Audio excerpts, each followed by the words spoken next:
दोस्तों, आज के वीडियो में हम चर्चा करेंगे हमारा एपिसोड नंबर 4 को। अगर आपने 1, 2, 3 एपिसोड को अगर मिस कर दिया है तो आपको वो भी देखना चाहिए। मैंने बारीकी से हर एक फार्मूला को समझाने की कोशिश की है। अब टीडीएस की समरी चार्ट आगे कंप्लीट करने के लिए जो फार्मूला है वो मैं स्टार्ट करने जा रहा हूँ आप लोग। अब इसमें आप देखेंगे कि जैसे पिछले एपिसोड में हमने देखा कि सीरियल नंबर हम कैसे लगाएं, उसके बाद सेक्शन के लिए हमने ड्रॉप डाउन लिस्ट कैसे तैयार करें, फिर हमने एक ड्रॉप डाउन नाम के लिए किया और ये ऑटो पॉपुलेट होने के लिए डिडक्टिव और पैन नंबर ऑटो पॉपुलेट होने के लिए हमने फार्मूला लगाया। और अब ये तो हम मैनुअल डालेंगे और इससे आगे का जो डेटा है उसको मैं आपको फार्मूला के थ्रू समझाने की कोशिश कर रहा हूँ। ध्यान देंगे, आपको अच्छा लगेगा और सीखने का मौका मिलेगा, जिससे कि आप टीडीएस की समरी शीट बनाने के लिए सक्षम होंगे और आगे रिटर्न इसके बेस पे आप तैयार कर सकेंगे। अब यहाँ हमने एक डेट लिख दिया। अब इस डेट के बेस पे हमें टीडीएस लायबिलिटी का ड्यू डेट बारीकी से आप समझिए कैसे लगाया है। अब हमने डेट ले लिया, ब्रैकेट स्टार्ट, फिर ईयर ले करके, लोकेशन ले करके हम ये क्लोज कर देंगे, फिर कॉमा लगाएंगे, फिर मंथ लेंगे। आपको तो पता होगा कि ईयर, मंथ और डेट हम लोग लिखते हैं।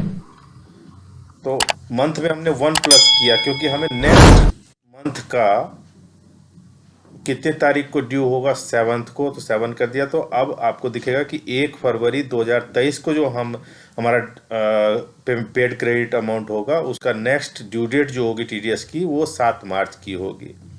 अब यहाँ आपने इसको, मुझे आप समझ चुके होंगे, नहीं तो ये फॉर्मूला आप दोबारा प्रैक्टिस करें, आपके समझ में आ जाएगा कि ये कैसे आता है। अब यहाँ पे हमने जैसे डाटा नहीं है तो वहाँ कुछ अजीब सा आता है, ये ना आए उसके लिए एक हम फार्मूला से पहले एक लगाएंगे यहाँ पे, इफ ब्रैकेट स्टार्ट, फिर लोकेशन ले लेंगे हम पेड क्रेडिट का ग्रेटर देन 0, देन ये फार्मूला रह जाए और नहीं तो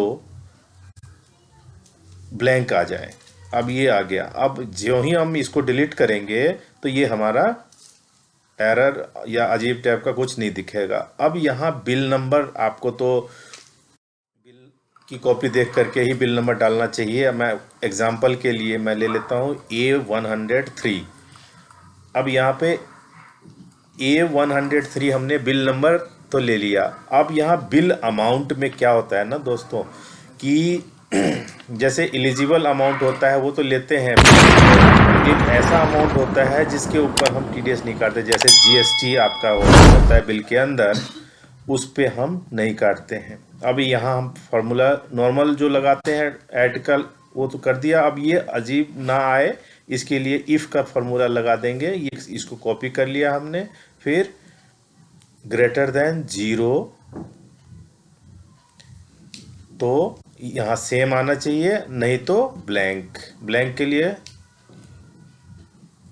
फिर ब्रैकेट क्लोज करके हटा देंगे। तो अगर हमारा डेटा नहीं है इन दोनों सेल में तो यहाँ 0 आ जाएगा। अब हम 1 लाख का एलिजिबल है टीडीएस के लिए, और यहाँ जो फिगर होगा, जैसे कई बार क्या होता है ना कि एडिशनल अमाउंट कुछ होता है जिसके ऊपर जीएसटी कैलकुलेटेड नहीं रहता है, ऐसा भी बिल बनाते हैं लोग, लेकिन ऐसा होना नहीं चाहिए क्योंकि जीएसटी के अलावे जो फुल अमाउंट होता है उस पर जीएसटी लगता है।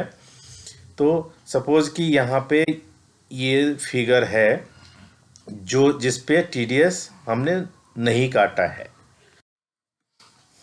टीडीएस एलिजिबल नहीं है। अब हम यहाँ पे ले लेते हैं कि 18%, मान लिया 18,000 रुपये आ गया, तो 1,18,000 का बिल बन जाता है। अब क्या होगा कि कई बार हम जब 3CD बनाते हैं तो हमें बाइफरकेट करके बताना होता है कि क्या अमाउंट था जिस पे हमने टीडीएस नहीं काटा था।